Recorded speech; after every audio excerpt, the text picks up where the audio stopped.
Hello बच्चों, स्वागत है आपका हमारे यूट्यूब चैनल में। बच्चों, हरियाणा बोर्ड के जितने भी क्लास 12th के स्टूडेंट हैं उनके लिए मैं आज ज्योग्राफी का एक सैम्पल पेपर लेके आया हूँ। इस पेपर को मैं सॉल्यूशन के साथ पूरा करवाने वाला हूँ, तो वीडियो को बिना स्किप किए लास्ट तक देखते रहे। चैनल पे नए हो तो चैनल को सब्सक्राइब जरूर कर ले, क्योंकि आपके जितने भी पेपर बचे हुए हैं सारे के सारे पेपर आपको इस चैनल पे मिलते रहेंगे। तो आपका जो ज्योग्राफी का पेपर होने वाला है वो 60 मार्क्स का होने वाला है, 3 आवर्स का होने वाला है। इसमें देखो, आपके स्टार्टिंग में जो सेक्शन ए आने वाला है उसमें कुछ शॉर्ट टाइप के क्वेश्चंस हैं। तो इसमें आप देख सकते हो, देखो पहला जो क्वेश्चन है, किस राज्य केंद्र शासित प्रदेश को छोड़कर का लिंगानुपात 2011 की जनगणना के अनुसार सबसे कम है। तो सबसे कम किस राज्य का लिंगानुपात था, तो वो हरियाणा का ही था। हरियाणा का 2011 की जनगणना के अनुसार सबसे कम लिंगानुपात रहा है। उसके बाद देखो, जो दूसरा क्वेश्चन है, भारत की जनगणना 2011 के अनुसार सबसे बड़ा नगर कौन सा है। तो सबसे बड़ा जो नगर है वो कौन सा है, मुंबई। सबसे बड़ा नगर है मुंबई। उसके बाद देखो, अगला जो क्वेश्चन आपका, छोटा नागपुर पठार निम्नलिखित में से किस कारण प्रसिद्ध है। तो छोटा नागपुर का जो पठार है वो किसके लिए प्रसिद्ध है, खनिजों के लिए प्रसिद्ध है। उसके बाद देखो, अगला जो है 4th नंबर का, ट्रांस साइबेरियन रेल मार्ग के दोनों किनारों पर कौन से नगर स्थित है। तो एक किनारे पे तो कौन सा आपका, सेंट पीटर्सबर्ग,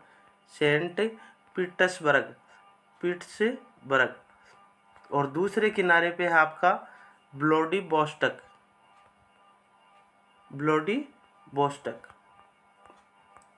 मतलब एक किनारे पे तो सेंट पीटर्सबर्ग है और दूसरे पे बोस्टक। उसके बाद देखो, अगला जो है 5वां क्वेश्चन, विश्व में सबसे पहले 10 लाख जनसंख्या किस नगर की हुई। तो किस नगर की हुई थी सबसे पहले, लंदन की हुई थी। वर्ल्ड की बात कर रहा है तो लंदन की हुई थी 1810 के अंदर। 10 लाख जनसंख्या कंप्लीट हो चुकी थी। उसके बाद देखो, अगला जो क्वेश्चन आपका, उत्तर पूर्वी रेलवे का मुख्यालय कहाँ है। तो उत्तर पूर्वी रेलवे का जो मुख्यालय है वो कहाँ है, गोरखपुर में। कहाँ है, गोरखपुर। उसके बाद देखो, अगला जो क्वेश्चन आपका, निम्नलिखित महाद्वीपों में से सर्वाधिक जनसंख्या वृद्धि दर किस महाद्वीप की है। तो सर्वाधिक जो वृद्धि दर है ना वो कौन से महाद्वीप की है, अफ्रीका महाद्वीप की है। उसके बाद देखो, अगला जो है, रूर औद्योगिक प्रदेश किस देश में स्थित है। तो रूर जो है वो कहाँ स्थित है, जर्मनी में स्थित है। उसके बाद देखो, अगला जो है, भारतीय मलिन बस्तियों की कोई एक समस्या बतानी है। तो देखो, मलिन जो बस्तियां हैं उनमें सबसे बड़ी समस्या क्या है, अत्यधिक भीड़ भाड़ है। सबसे पहली बात तो ये है, एक ही पूछा आपको, दो पूछ ले तो अत्यधिक भीड़ भाड़ और आधुनिक सुविधाओं की कमी। आधुनिक सुविधाओं की कमी, आधुनिक सुविधाओं की कमी और अत्यधिक भीड़ भाड़, ठीक है ना। उसके बाद देखो, अगला जो है, निम्नलिखित में से कौन सा एक अपकर्ष कारक है। तो अपकर्ष कारक जो है वो है स्वास्थ्य और शिक्षा के सुविधाएं। तो ये आपका क्या है, अपकर्ष कारक है। उसके बाद देखो, जो सेक्शन बी है इसमें आपके 2-2 नंबर के क्वेश्चन आने वाले हैं। तो इनको आप अपनी जो बुक है उसके अंदर देख लेना। फिर भी अगर कोई क्वेश्चन में प्रॉब्लम हो तो कमेंट बॉक्स में बता देना। तो इसमें देखो, आपका जो 11वां क्वेश्चन है, आयु लिंग पिरामिड क्या है, इसके बारे में आपको बताना है। सुएज नहर के दोनों किनारों पर कौन से नगर स्थित है। मानव भूगोल की किन्हीं 4 शाखाओं के बारे में बताना है। मानव विकास सूचकांक मापने के संकेतक कौन से हैं। ग्रामीण बस्तियों की समस्याएं लिखनी है।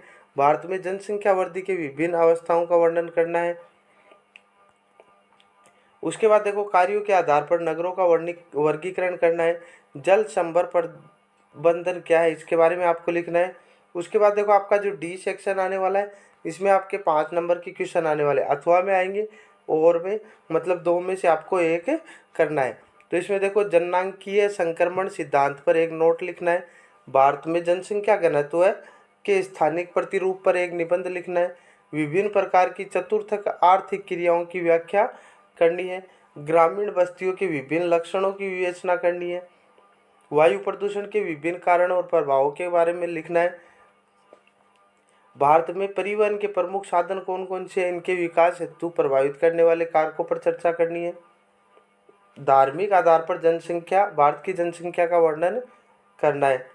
उसके बाद देखो, धान की कृषि हेतु अनिवार्य भौगोलिक परिस्थितियों का वर्णन करें तथा भारत में धान के उत्पादन एवं वितरण को दर्शाना है। भूमि अवक्रमण को रोकने के उपाय बताने हैं। गहन जीवन निर्वाह कृषि क्या है, इसके दो प्रमुख प्रकार कौन कौन से है, वर्णन करना है। उसके बाद देखो विश्व के मानचित्र में आपको दर्शाना है। एशिया का गहन जनसंख्या वाला प्रदेश, यूरोप यूरोप में मानव विकास सूचकांक वाला प्रदेश, दिल्ली, पनामा नहर, केप टाउन, ये आपको वर्ल्ड के मैप में दर्शाने हैं। तो इस तरह का आपका पेपर आने वाला है जिसमें आपके टोटल 24 क्वेश्चन होने वाले हैं। तो इनमें भी क्वेश्चन इंपॉर्टेंट है, तो इनको आप अच्छी तरीके से तैयार कर लेना। अगर कोई भी प्रॉब्लम आ रही हो तो कमेंट बॉक्स में बता देना। इस पेपर की पीडीएफ चाहिए तो डिस्क्रिप्शन में आपको टेलीग्राम ग्रुप का, व्हाट्सएप ग्रुप का लिंक दिया हुआ है, वो ज्वाइन कर लेना। वहाँ पे आपको इसकी पीडीएफ है वो मिल जाएगी। तो सभी स्टूडेंट्स को एग्ज़ाम के लिए best of luck. Thank you.